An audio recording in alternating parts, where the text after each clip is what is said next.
Alrighty then, what is going on, everybody? It's your boy Sonny here, coming at you guys with another Neverwinter video. Today, by the title and thumbnail, we're going to be talking about the CDP. This is for the topic of rewards and progression. Now, if I remember, I'll put a link in the description to the ARC, to this exact post. If not, just go to arcgames.com, go to the Neverwinter PC forums, and I believe it's literally like the first topic. So you can just click on it if you want to see it through its entirety. There is quite a bit of information here. There is 3 pages at the moment. This is going to probably be a longer video because on February 3rd, it's just a user actually has an 8-part idea, and we're going to go through it because this is some dedication right here. I was looking over it a little bit, but I'm going to skim through it. So if you guys want to see its entirety, but make sure you got your snacks and just relax and just listen up. Alright, so for the new CDP topic, we would like to hear feedback on rewards and progression in Neverwinter. Now this is big.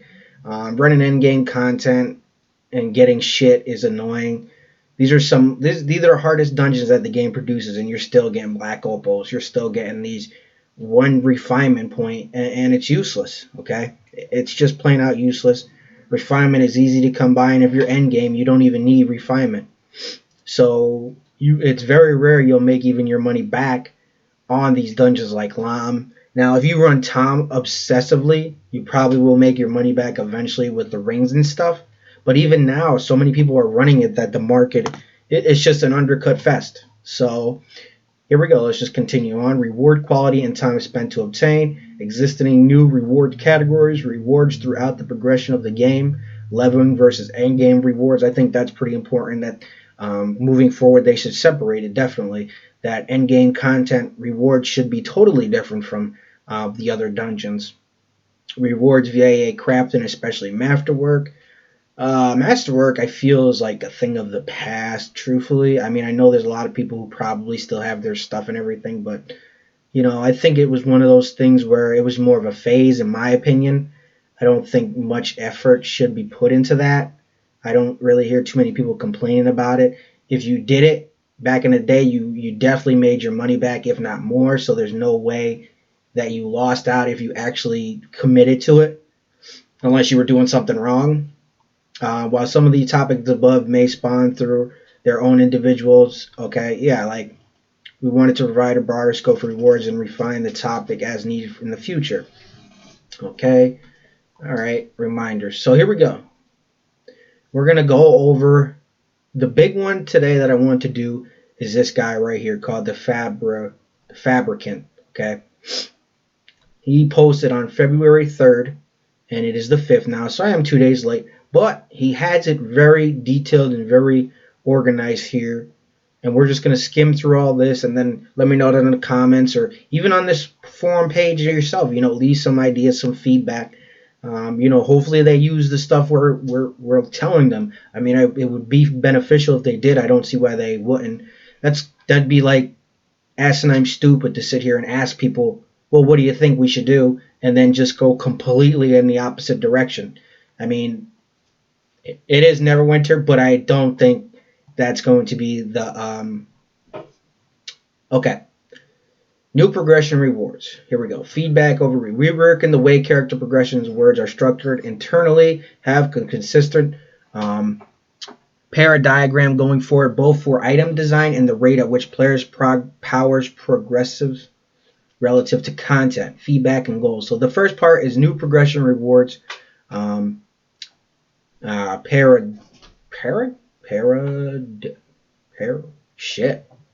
that word. Paradiagram, maybe. Paradigm? Man. Stay in school. Alright. Fuck that word. Prevent unnecessary clashes between systems to prevent early forced obsolescence. Oh my god. I'm butchering these words. Allow for items to remain in an unusable state for longer. I'm guessing he's talking about maybe items that are obsolete that are still in the game. That's a pretty interesting idea. Allow for more interesting item design while at the same time retaining a balanced end game. Allow for meaningful player choices in terms of item use. That's a good thing. I think this is one of the bigger ones for me.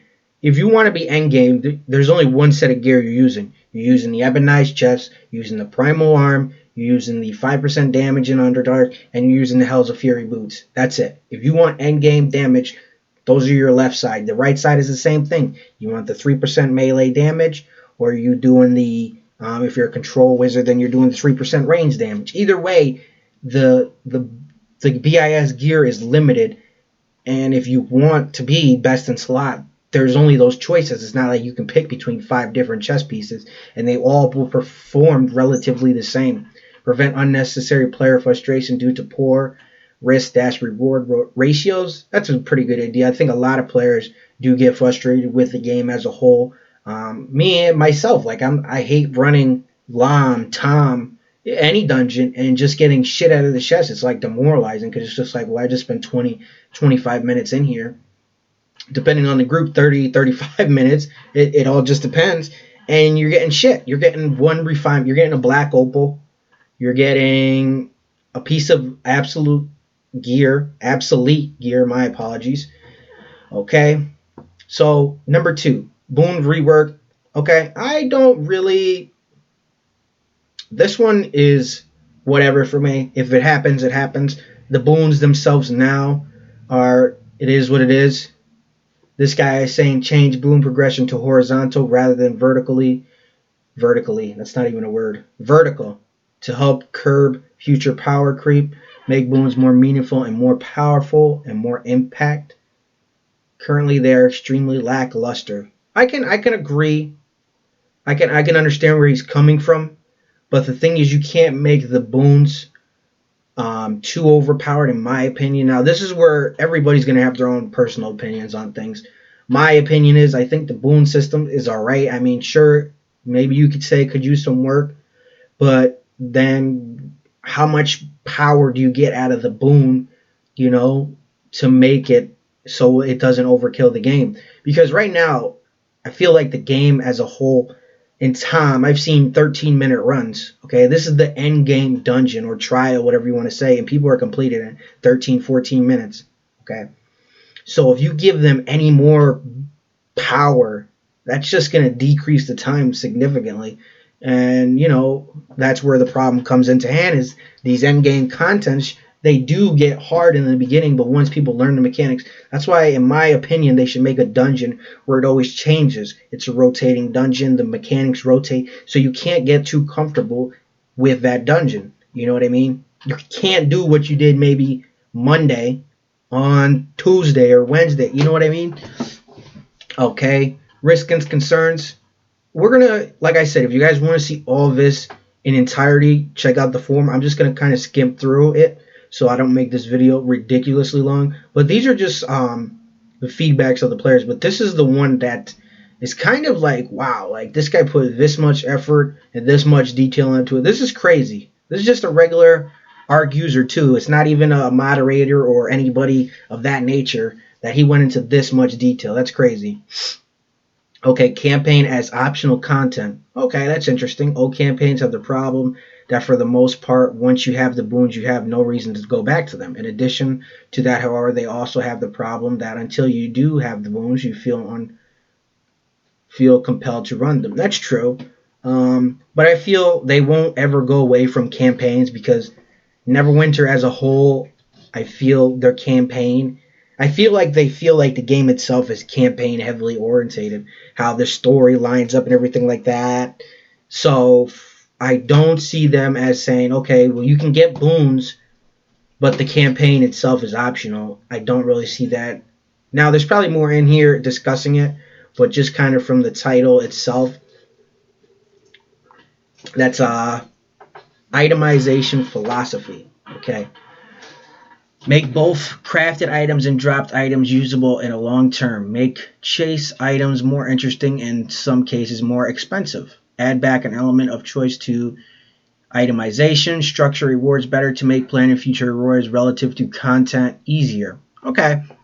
So what he's saying is pretty much from this one, part 4 here, in my opinion, is just make items more viable. Like they have so many pieces of gear, so many items in the game that are just there. I don't even know what they're there for. if anything, it's discouraging for new players who maybe don't use online sources or have any type of communication. It makes it very frustrating and very complex for just a regular person. You say you just picked up and started playing Neverwinter, you don't know nothing about the game, and you're sitting there seeing all this types of gear once you hit 80, and you're like, well, dang, this gear does. But in the grand scheme of things, it's not what you want to be using, and that's where I think the line, they definitely have to make that a lot more clear. You see, he's talking about items with unique bonuses as well.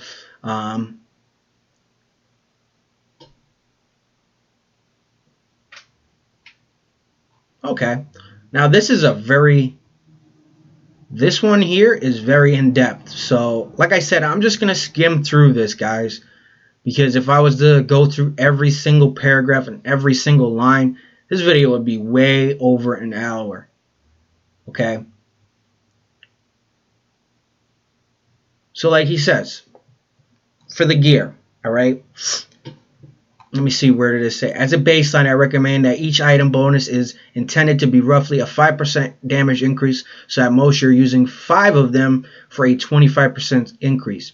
This makes them impactful to a player who can feel the difference between using one and using. Maintains the self-level of adding together the bonuses and current existing pieces of a gear a player may have slotted. Okay. So what I think he's saying from this, maybe it's more up or down, is maybe have like a flat line bonus equipped for every piece of gear you put on. So say you want to use a specific boot, right? I feel maybe he's saying it doesn't matter what boot you use, it's going to give you a 5% damage increase. Now now none of these changes are going to happen overnight, guys. Honestly, none of these changes are happening overnight. Crafting, this is where I don't really see professions as the way of the future for Neverwinter, in my opinion. So I really wouldn't waste too many resources into it. Maybe you guys love the profession aspect of the game. I was never big into it. I usually just buy my reinforcement kits. I bought actually one of my buddies did masterwork, so I didn't even have to do the masterwork. So for me, professions wasn't never on my top tier list. But yeah, make crafting rewarding long term. Hopefully make farming resources unreusable to do for bots. Make the gathering of resources more interesting and less of a chore. That's true. If you did do masterwork and you had to go get the maps, and then you just farm the maps and and it was just a pain in the dick, and it was very monotonous. So I guess I can understand where he's coming from with that. Chase items. Improve the design for chase items both through crafting, which currently has no chase items, and through item drops. True. There's nothing in professions that's even worthwhile making besides maybe a couple fashion items that piqued my interest. But other than that, in terms of usable gear, it's not worth it. Feedback goal. Ensure that hunting of chase items is a fun process and not a frustrating one. Provide incentive to go after chase items. In some areas, add an element of risk and reward for the creation of chase items. Allow for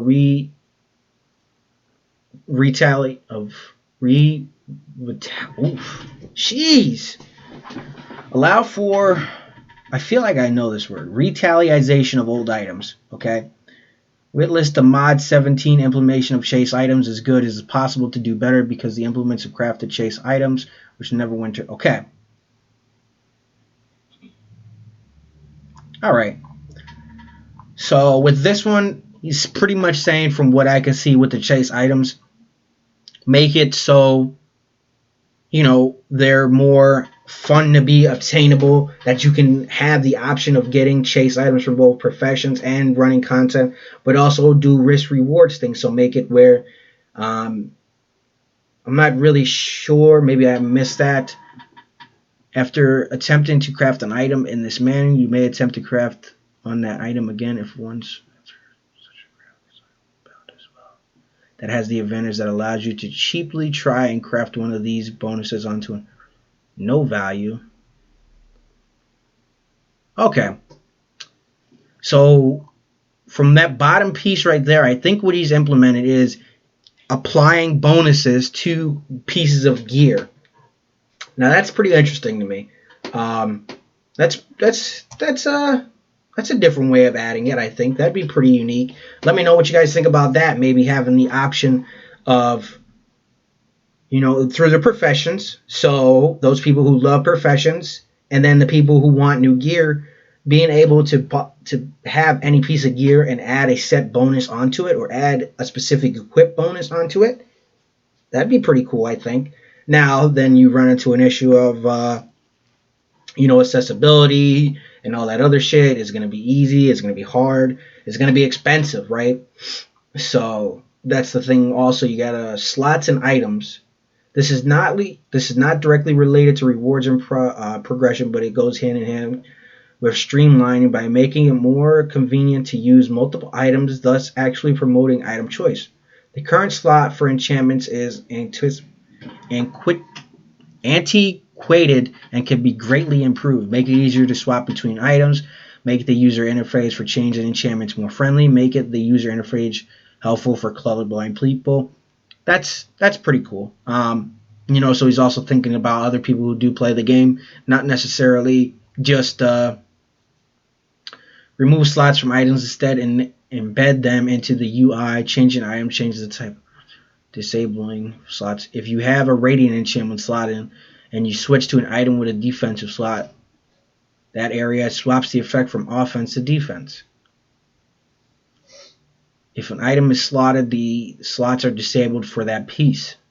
If an item is not slotted, it is recommended with the system to remove the gold cost from.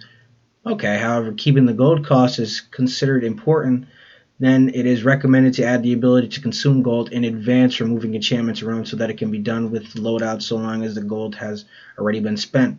Add symbols for the slot indicating what they are so people who are colorblind can tell at a glance. Reduce the number of clicks involved in unslotting and reslotting enchantments. Okay, now, like he said, this is in part rewards and progression, but I think this would be a pretty good idea, changing the way we remove enchantments.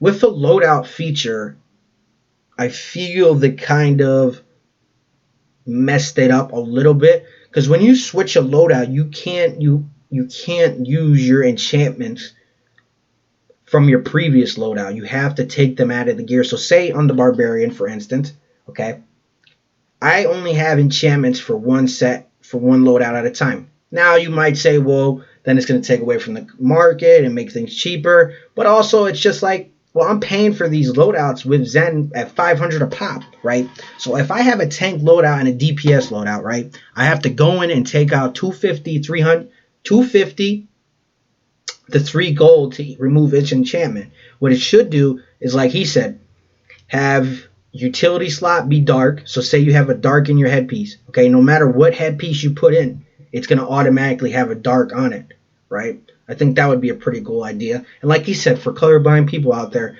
make the game more accessible. I like that idea. Okay, now here we go. Potential, implementation, and conclusion. All right, so this is kind of the final wrap of everything. So we're going to go ahead and read this thing, so sit back and just enjoy. Bringing the above walls of text back into ground reality, I thought it would conclude by ranking this feedback in terms of what I consider to be personal priority for it. Boons. Okay, he's saying boons are priority since one of the easiest systems to overhaul and likely has one of the bigger impacts on the changes I suggested. Itemization, a priority. It has the largest potential positive impact going forward, but it also has one of the hardest changes to implement. Progression changes. B, priority. While list a system overhaul as proposed would be nice to have, it is not necessary, and the current system is functional. Furthermore, the investment required to achieve this colossal compared to reward. Chase items. B, priority. These items only impact a small portion of the player base, and while it's important, improving itemization for the entire player base is a fair, larger concern. Okay. Enchantment slot redesign. CPRO. That is a huge QOL improvement I don't feel is immediately required to improve rewards. The boons issue is likely which could be tackled first and likely could be entirely implemented in a single module, so I won't mention how I would potentially consider implementing that. The itemization change, however, is huge and would probably have to be planned for across several modules. The easiest way to go about it would be start introducing new hunt items with these kinds of bonuses. Okay. Now, as you guys can see, there are tons and tons of people, if you are looking on the screens and not just listening, there are tons of people here who are giving their ideas, okay, guys? So, honestly, it's crazy. And I mean, as you can see, Chris Whiteside, I mean, he's even replying to these comments. So he's reading what we're putting out there, guys. So don't think we're just kind of wasting our time here giving feedback. You know, we got to stay positive, right? If you're always just dwelling on the negativity with Neverwinter, you're never going to be able to move forward, okay? I got to put the past Neverwinter in the past. This is a new guy. He's trying. You know, that's all we can do. You know, if we want to keep supporting the game, that's what we have to do. We have to support him. We have to give him the feedback. Because, I mean, look at this. 3 pages, okay, of just people giving their ideas. This is crazy. And, you know, do they go through every single page? Maybe. Maybe they do. Maybe they don't. But at least he's going through and replying. So you can say, well, he's definitely reading. Or at least skimming, right? Seeing what he thinks, you know, if he sees people saying, well, they need a new Boon rework, okay, well then maybe their priority is going to be a new Boon rework. So we as a community, I feel, have the influence for the future of Neverwinter, regardless of what they want to do. Like I keep saying, why would they ask us for input and then go, well, say we want changes to the Boons, and 95% of the community wants Boon changes, and then they say, no, you're not getting Boon changes. But that's just stupid. And then what was the sense of this, right? That it would make no sense. So in my opinion, it's definitely whatever we want, we can potentially see, right?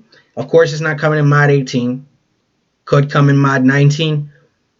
It just all depends on how fast they can get everything done, because, you know, it's a big change from what we have to do now that they want to do. You know, it's not, you know, I don't know much about the programming and all that shit behind the scenes. I'm not even going to sit here and pretend like I do. But I know it can't be that easily done, and it does cost money, okay? Everything you can have anything you want in life as long as you got money to back it up. And I don't know how much Neverwinter makes. It is a free-to-play game, so a lot of their money comes from new players. I mean, these endgame people, you know, or players don't spend money on the game, and it's kind of weird to me because they complain that there's not enough content for them, but they're not spending no money on. So it's like a double-edged sword. You can't get the best of both worlds, unfortunately, okay? If you're making money off of one set group, well, the bosses upstairs are going to be like, well, keep sucking them dry. So it's a little bit hard. You got to remember that. At the end of the day, it's a business. If you're working a job and your boss says, go sweep, or go mop, or go do something. Well, you're going to argue with him? Or you're just going to go do it, right? So it's one of those things. But let me know what you guys think. Like I said, I'm going to be doing more of these videos as CDP topics come up. If you enjoyed, hit that like, subscribe if you're new. Like I said, if you want to leave some information, you can leave it down in the comments. Maybe he watches these videos. I know he shouts out Northside, so I feel like he's definitely keeping an eye on the Neverwinter videos. So share this video too, you know, make it so that he knows, you know, YouTube is another platform that he can go to find relatively good information, or what the community as a whole also thinks, because maybe not everybody goes to the forums, right? If you don't, like me, I mean, I only started going to this recently because I wanted to keep up, because I didn't know about all this stuff. So I'm pretty sure a lot of you don't know about all this stuff going behind the scenes of Neverwinter, but you would like to know. And that's why your boy Sonny is here for you. Anyway, I will check you guys in the next one. Peace out.